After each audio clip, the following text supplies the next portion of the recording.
welcome to another edition of the Ukie Cheese Café, your one-stop shop for everything related to microbrewing, home renovations, cooking, grilling, anything that's set on fire, and bad jokes to tie everything together. You might like what you see, you're gonna laugh, you might cry, you're gonna scratch your head in confusion, and if you're feeling all the above, then I know I've done my job properly. So before I get started, I may invite you all to hit that subscribe button below so you can get any future updates right away on the channel whenever I put a new video, whether it's a quickie or a long form video. So yeah, let me just get this out of the way. In case you're wondering what the heck I was doing under my deck with a pickaxe, don't ask. I had some excavation related activities I want to get done. It's probably best not to reveal them. But you know what, it is what it is. Right now I want to get a little bit of grilling done, because we are getting to the end of September. And obviously with the end of September comes the beginning of fall, and with that is less sunshine, shorter days, and less warm weather. Which is why I had to go from band t-shirts all summer and tank tops to this snazzy sweater. I haven't worn this thing in a while, and I'm lucky too because I have freakishly long arms. This thing is one of the few types that actually covers it all together. Otherwise, most stores, when I do wear them, they end up to here, and I basically have to walk around like a freaking idiot like that. Okay, that was a sidetrack, so I'm gonna get started with my other favorite thing. Well, you already saw the brew glass, so I'm not even gonna bother reintroducing it again. But I'm thinking I wanted to do something completely different today for my style. I took a break from the New England IPAs, because I've had a good amount of those lately. I'm doing something different. One of the few from Trout that I have not had yet. I'm not counting all those super strong fuckers, because I'm not always in the mood for a strong one. This is going to be like a diamond in the rough. Or more specifically, yep, La Ruby Red, or Red Ruby. This is an Irish red ale, only 5.5%. I bought this just because I wanted to use the Sonic the Hedgehog gag with that, but I haven't had it, and it just seemed like it's the right time to do it. Irish redhead, huh? I heard those are pretty cute. Yeah, I had to squeeze in some cheese in there, you know me well. Now let's see what this looks like. Yep, this is definitely on the red side. And if you've been following me for a while, you know that ambers are not ones I tend to go for. Not because I don't find them cute, far from it. Ambers just tend to be really sweet for me. They are made with caramelized hops, caramelized barley. And whenever they do that, that brings out a lot of sugar in there. So I don't like it too sweet. Kind of like me and my wine. A bit more dry is the easier way for me to drink it. But hey, doesn't mean I can't try it once in a while, right?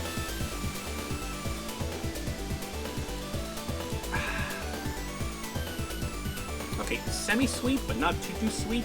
So, this is kind of like my wine, or my preference of wine. I love it this way, so overall, satisfactory. So I'm just going to enjoy this, and I'm going to do some prep work before we get started on the grilling. Oh, I just realized I got some stuff in the frame. Well, you probably have an idea what I'm grilling right there. Just a couple of veggies, so we'll be right back.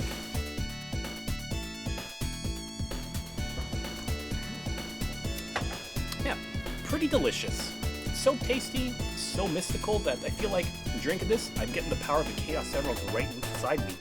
It's like I could take on the world or take on any bad guy that tries to invade. What am I talking about again? Anyways, in case you wanted to know what I'm going to be doing today, I'm going to be putting together another trout on the barbecue. Now, I know this is nothing new because I've already done it before. In fact, if you were to look on the top right corner, you'll see one of the first times I've ever done this on the barbecue on camera.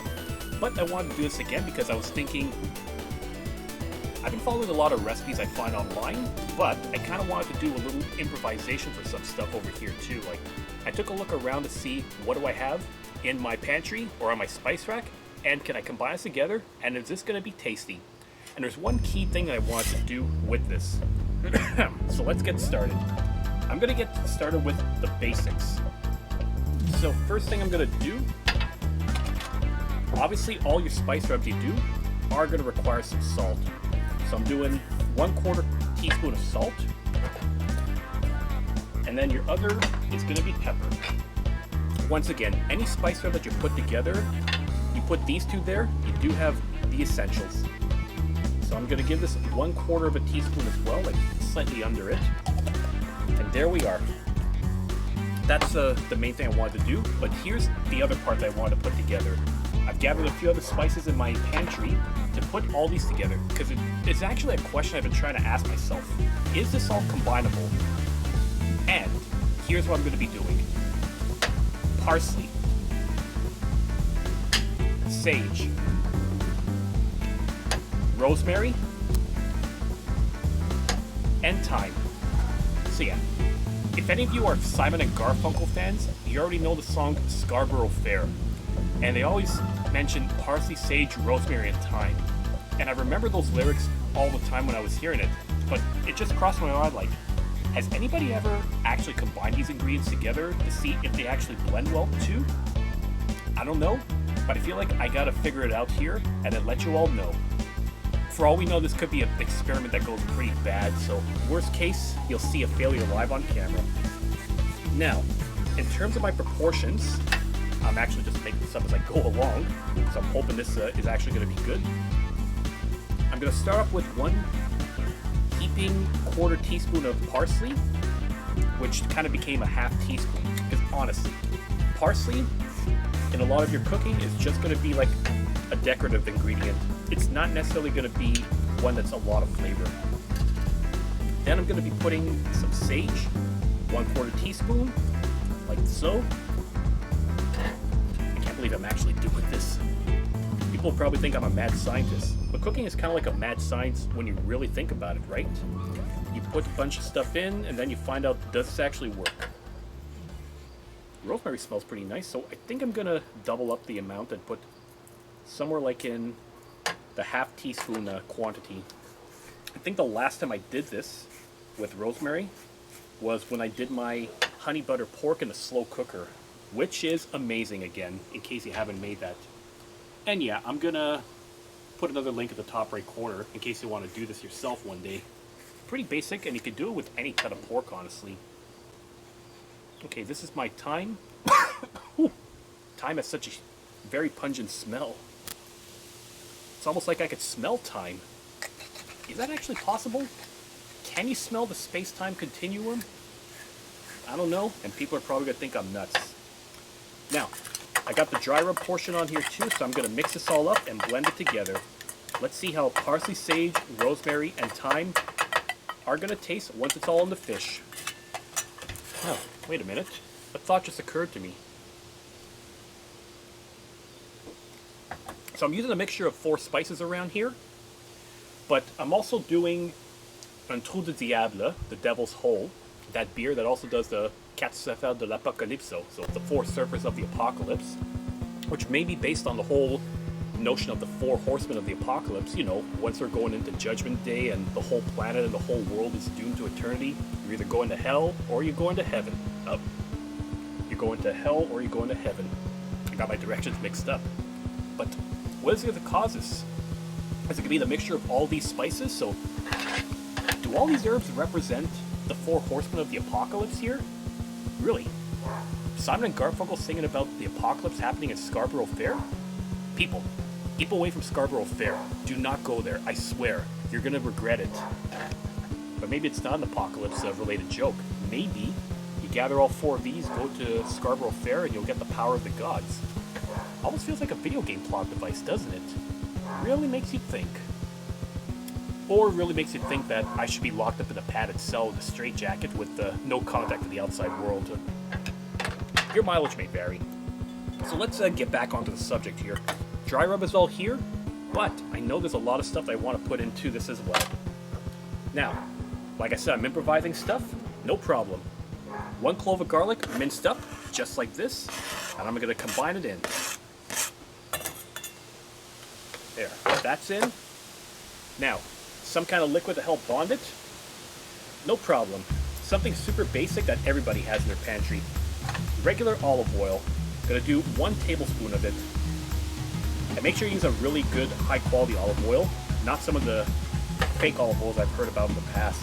It's like not really olives that they use, or probably a blend of other stuff. But above all else, be really gentle with your olive oil. Why? Well, if you're rough with it, chances are you might incite the ire of some mad sailor who has a thing for spinach or probably want to kick your ass too. You know, You don't want to mess with that kind of stuff. Liquids here. Next, another ingredient I've seen a lot used on fish. Oop.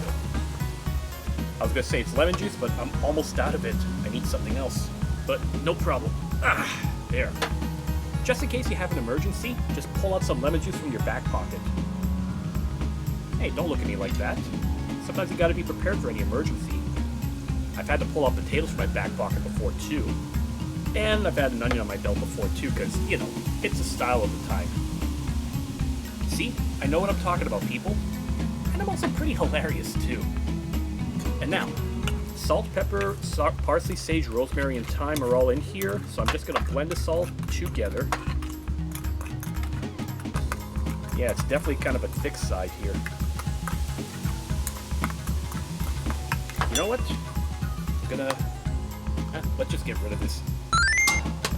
There. I'm just gonna be a little bit more generous and add maybe another half tablespoon of lemon juice. I feel like it's thick, but I need some kind of liquidy stuff to make it a bit more watery. Alright. Okay, I'm smelling it, and it's not making me feel sick to my stomach, so that's already a good sign. There, so I'm just gonna, now it's all mixed up, let this sit aside. And then what I'm gonna do is I'm gonna start preparing my fire, and maybe some other veggies too at the same time. There we are. And I guess the next thing I should probably do is start setting up the barbecue so that I can get some grilling activities done. And yeah, you remember my last full video I've done of cooking? You remember I did like a tutorial of barbecuing 101 on charcoal, so I'm not going to go into the details again. You probably remember that. But I think the important thing to address is, why the heck am I wearing an onion on my belt? Well, I've been adamant about the fact I want to make this the style of the time when I start talking to my grandkids one day. And I'm going to be sticking to my guns on this one. Insanity be damned. Ooh. Seemed like some rainwater got in earlier. No matter, that's easy stuff to clean up over here. Just dump this, and once again, for the old charcoal and embers, if you're not using any lighter fluid and you're using like natural lighters, you could dump it in the soil, or dump it in your garden or wherever, because this thing is actually going to be good for retaining water and giving some kind of nutrients to the soil. So that's a good key ingredient over here. Something else you can walk away with knowing that you've learned from my channel. Because I try to be educational, even though I could be insane sometimes, you know. It's like, I don't know, but it could be worse. It's not like I, it's not like I dug up my own garden so I could make a mini-putt course.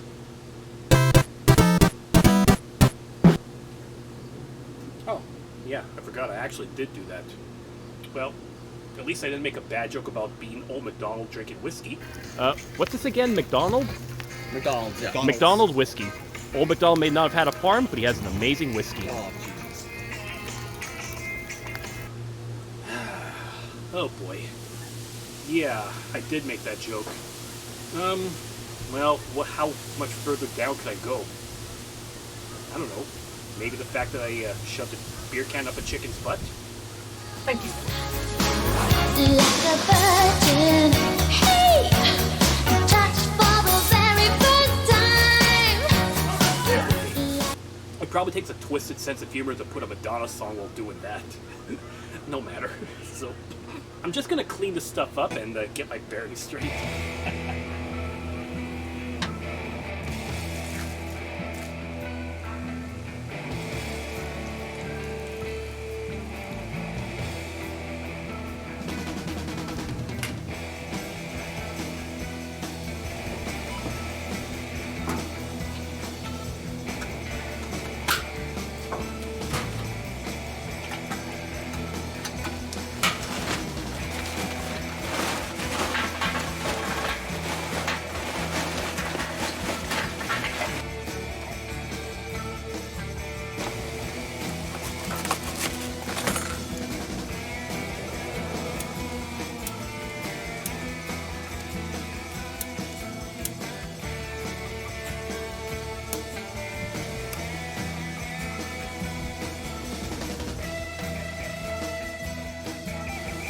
There we are.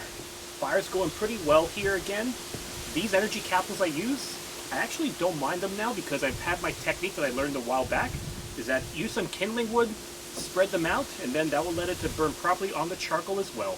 So I'll just let this go off and then close it up so it can start preheating. And yeah, I have an onion on my belt and a potato in my back pocket.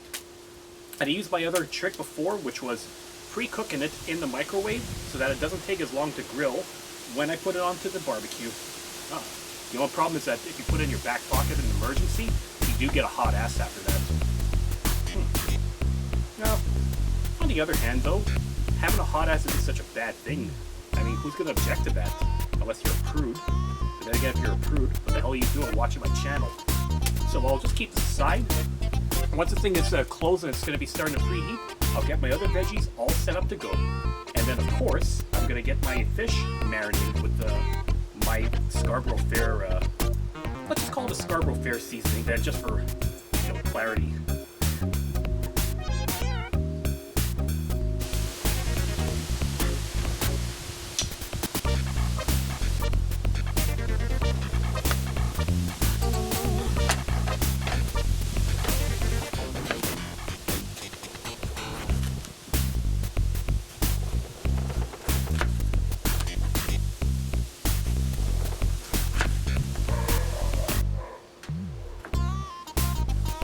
There we are.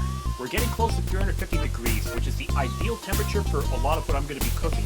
So once that gets to that temperature, I'm going to get the grill on, let that heat up, and clean up the gunk and junk that's on that. That way I can ignite the flames just a little bit more. Of course, while I'm waiting for that, I realized I'm out of my fuel over here. So I figured I should probably do another round, just for everyone's amusement, and for my own amusement too, because I can't really say no to a high-quality beer ration. And I'm going to be doing a classic that I've highlighted countless times and probably made reference to in the past. Boreal IPA du Nord-Est. Now this is a New England style IPA that was one of the first ones I discovered of the lot, and it's one of my favorite ones. I don't need to describe it again, because you already know what the New England IPA is like. But I want to think, what's a good story I could say about this?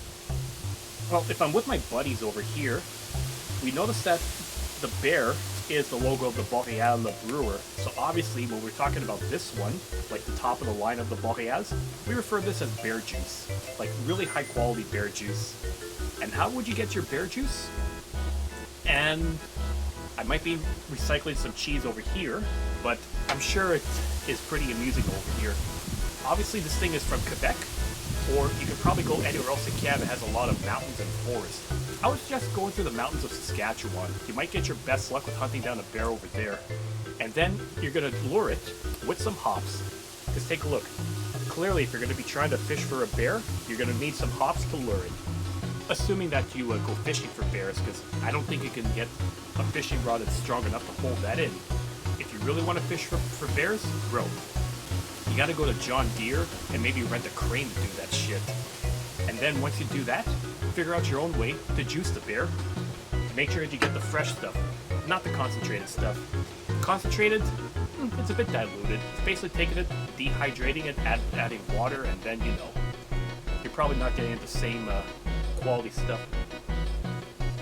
I feel like this is like from concentrated, but I take what I can get.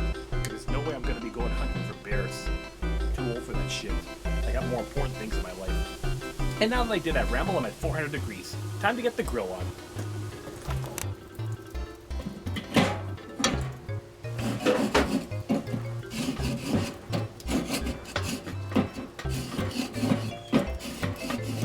One potato coming right up.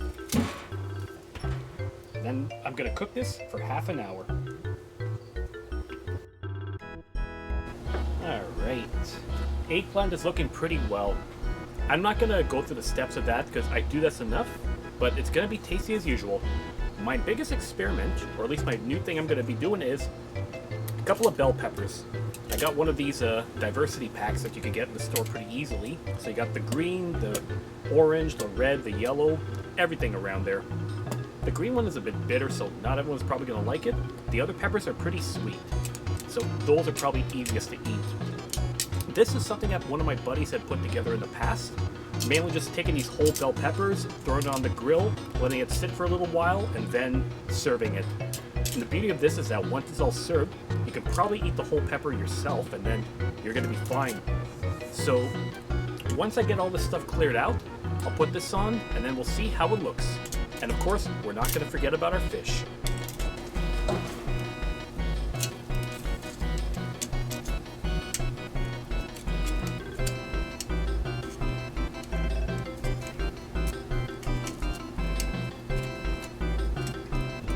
Let's have a quick look-see. Yeah, this eggplant is looking pretty well, I think. It's probably time to get this off and then get the peppers all grilled up too. So I just want to make sure this is softened enough that it's going to have a good texture, but depending on your preferences, you can also just make sure there's some grill marks here so that it crisps up on some parts. Tasty stuff. So I'll keep these aside for now, and I'm not going to eat them all over the week because I feel my mom's probably going to enjoy this too, so I'll share this with her later on. I try to make sure she's well taken care of. The potato probably needs like maybe another, I'm going to say 15 minutes based on the size and how long it's been there for. So I'll let that cook and then get the peppers on. There, so this is out of the way. So let's go for our peppers. 1, 2, 3, and 4. And then, there you go. You just let it close, and then you let it cook for maybe about, I actually don't know how long it's going to cook for. All I can say is, I'll just put it on, hope for the best. Well, I'm sure you're probably wondering, like, how do I know that the barbecue is going to be set to go? I guess the easiest thing I could do is, we're going to take a look through the top grill. So, as you can see, outside of all the fog, there is some clear embers over here, like this burning red that's inside. That's your telltale sign that your barbecue is ready to go. And you also want to make sure on the charcoal that you have a nice layer of gray soot on there instead of just black. That'll mean that it's going to be cooking properly and it's heated well. I mean, let's take a look at the peppers. Yeah, still going to take some time, but I think what I should do, because I noticed that the heat is pretty strong on this side, I should put the potato back into the center. There. Do that. Let this sit for another couple of minutes. Okay, let's see what this is like now. Not bad so far. I'm just going to flip this. Yep, I'm getting some char marks on these peppers, so I think they're doing pretty well so far. Hopefully they're close to the place where I have the most amount of heat for maximum efficiency of the, I'm not going to go on that kind of ramble right now. Yeah, give this a little bit more time.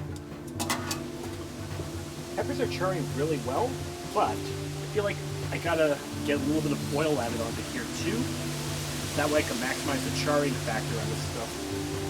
And I'm not using anything very difficult. I'm using my standard oil that I use for all of my veggies on here.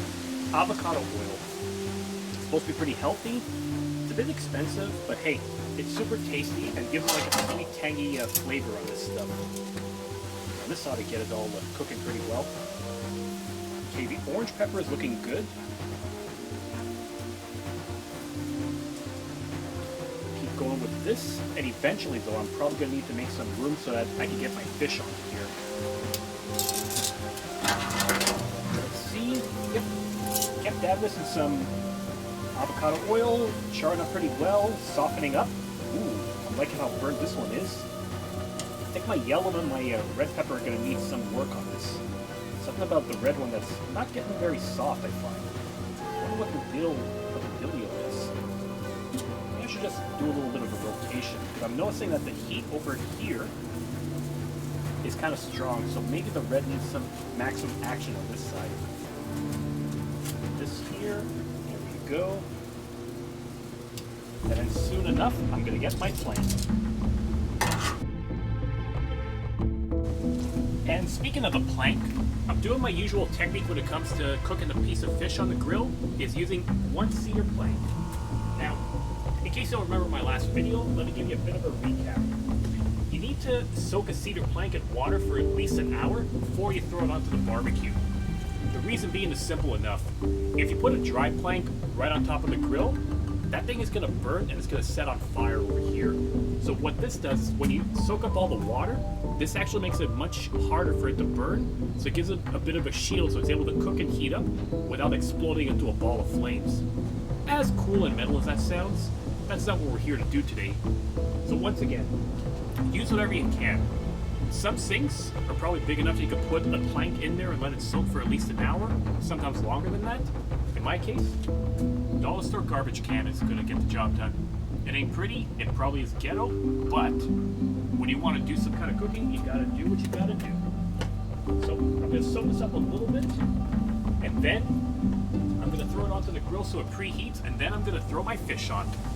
Beautiful stuff. Let's take another look. Okay, this stuff is coming along now. Let's rotate it around. You have the orange peppers looking pretty good here. Same thing for the green one. Yellow's okay. The red probably still needs some kind of work, but it's as good as it's going to get for now. Move this over, and now I'm just going to get this onto the grill to start preheating. And then once we're done, we'll add the fish to this, along with our Scarborough Fair seasoning. Okay. Now I'm going to take some of these peppers off. Yeah, the orange is looking pretty good here. I'll take that off. The green, serviceable enough. Put this in here too. Same thing for the yellow. There. And now I'm just going to get this red one in there. Man, this thing's a stubborn bastard. Maybe I should do one more flipping of my potatoes too. It might be overkill, but the truth is, it's better to have overcooked potatoes than undercooked potatoes. If you've ever had undercooked potatoes, you know exactly what I'm talking about. They're hard, they're crunchy, they're not very appetizing, and it's possible to ruin potatoes. Okay, still at 350, still a pretty solid temperature. So now it's time to cook the fish. So I'm taking my trout that I had over here. This is actually the first time I haven't marinated a trout from scratch, so I'm kind of doing this as I go along. Actually, hang on. Before I do that, I'm taking my leftover oil, and I think I'm just going to brush it up with all that's remaining over here so that it doesn't stick to the plank. Actually, let's just do it this way. You shake it off, give it a good shake. Like that. I'm going to lay it on top now. And let's just get this here. I feel like I'm improvising as I go along now, but it's all good. Good shit. And the next thing I'm going to do is I'm going to take my Scarborough Fair mixture, get it all on here. And yep, the fire is really enjoying this stuff too. So let's just spread this around.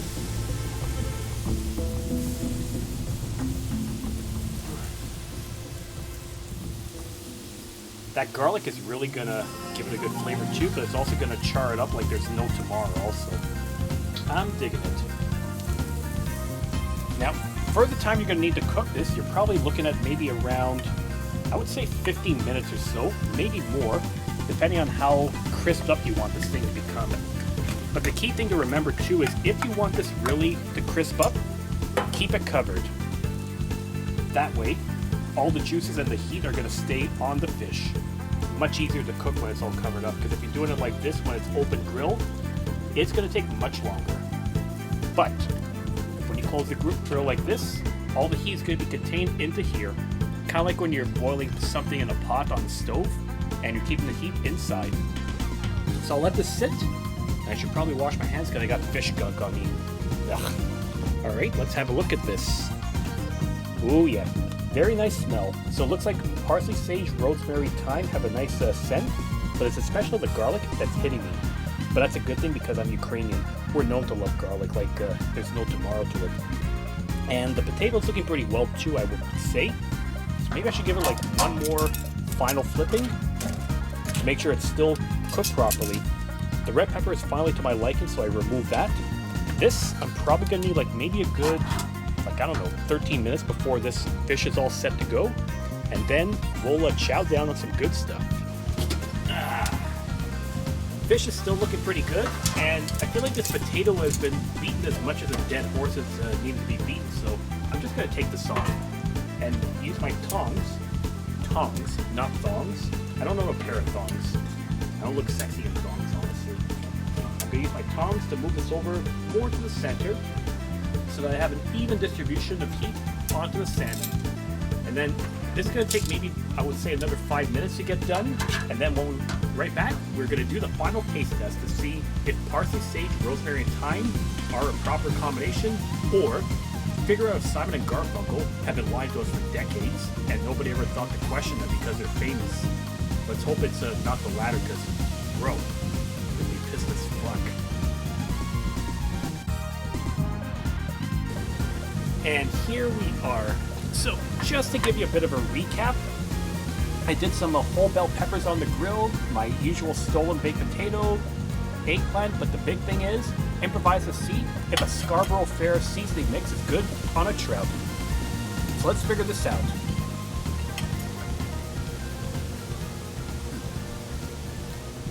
Oh yeah, blends in really well.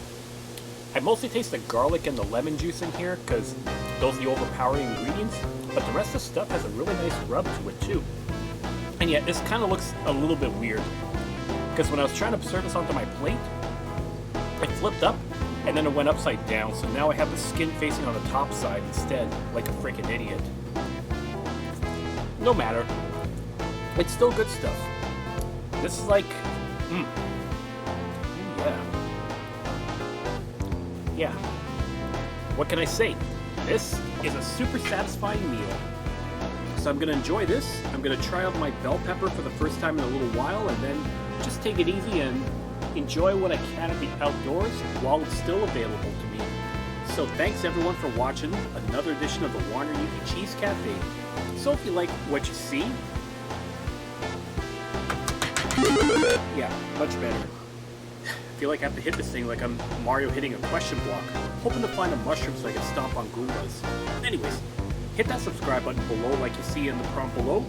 Give this video a thumbs up if you enjoy my antics, my cooking, my bad jokes, my everything over here. And leave a comment if you want in the section too, because you know what? I'm always open to new ideas, new suggestions, feedback. Just, hey, put that comment section to use. I don't want it to be empty for nothing, right? And peace everyone. Keep spreading them bad jokes everywhere.